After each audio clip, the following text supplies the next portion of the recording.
Welcome back, Facebook fans. I'm Tom Cates, your host for tonight. With me is Eva Worski. I'm here with also a special guest tonight. Thanks for tuning in.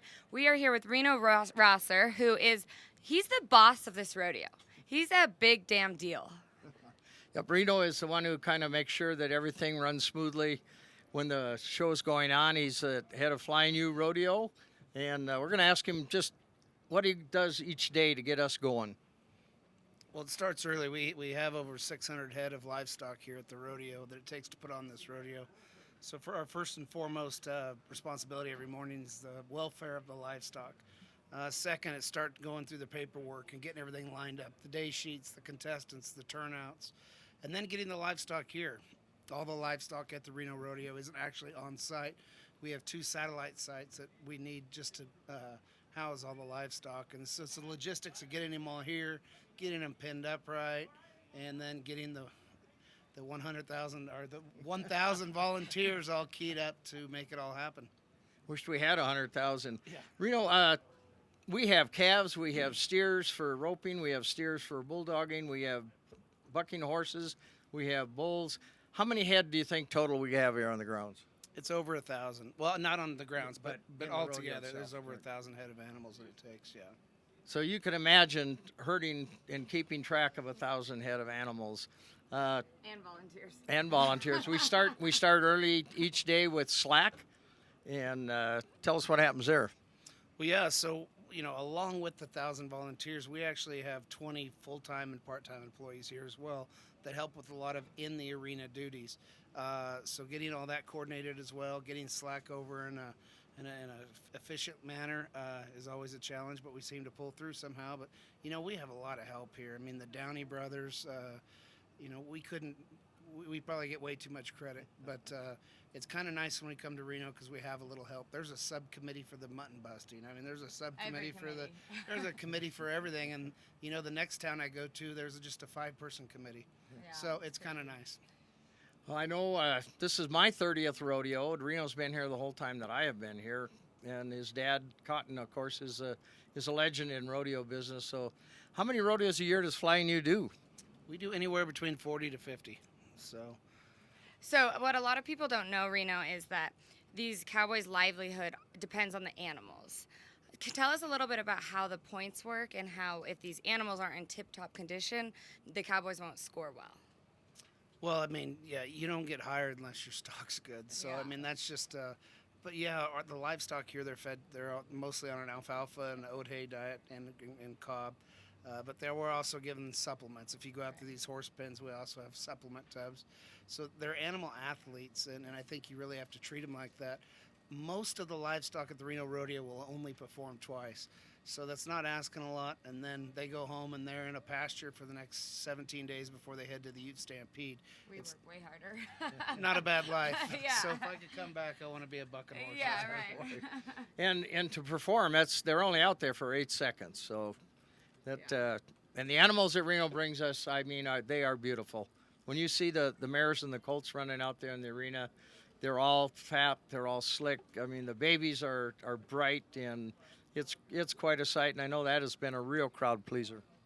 It is. It's a lot of work getting them here. It takes 2 semi trucks to get them here, but I think it's pretty much besides our woman bronc rider, that's if you did the applause meter, that would probably be the biggest Right. deal at the Reno Rodeo. And a lot of other rodeos have tried to copy it, and they do, but not with that many numbers. So it's pretty cool. Now, for those of you watching, it's the 100th anniversary of the Reno Rodeo, and it seems kind of ironic that your name is Reno, and here you are putting on our rodeo. What's the story behind that? Well, being a 4th child, I think my dad was running out of names. And I was actually born during the Reno Rodeo, and Cotton was actually here putting on the rodeo, and he was having a few drinks with the presidents, and somebody called him on the payphone and said, "Hey, you just had a kid."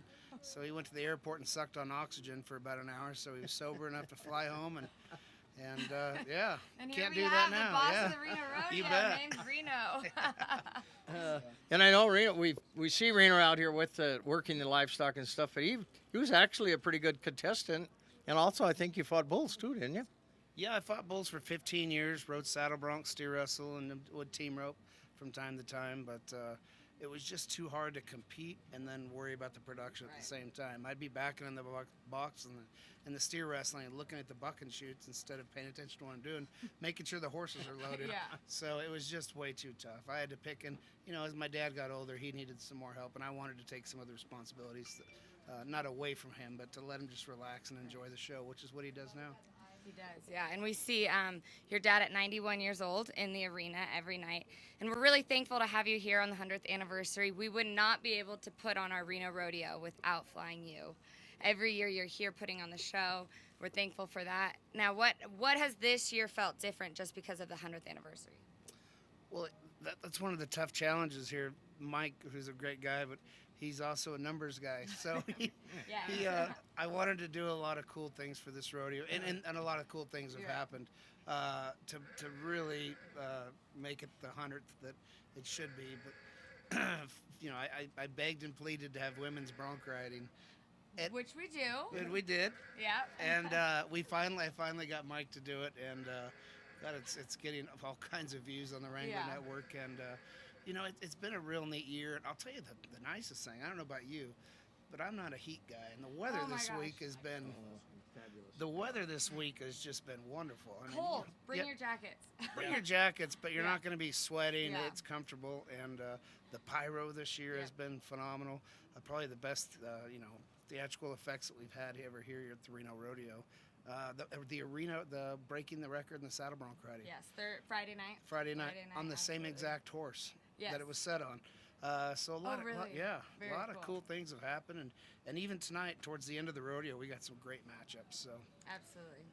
Well, what stuck out of my mind too, Reno, is that 93.5-point bull ride in Extreme Bulls, and that night was probably the best bull riding I've seen anywhere, not just in Reno, but anywhere. Yeah, and even any sanctioned event, whether it was a PBR or PRCA event, the guys came with their riding breeches on that night. And, usually we're drawn back to fill the finals. And it all started from the beginning. That one guy came out and started riding, and you'll see that happen at events. Yeah. They all start feeding off each other, and it was the best extreme or any bull ride we've ever had in this city, and probably one of the best I've ever seen. Yeah. Amen. Well, we really appreciate you taking your time, coming down here and talking to us. Facebook friends, stay with us. We'll be right back. Absolutely. Thank you. Thank you.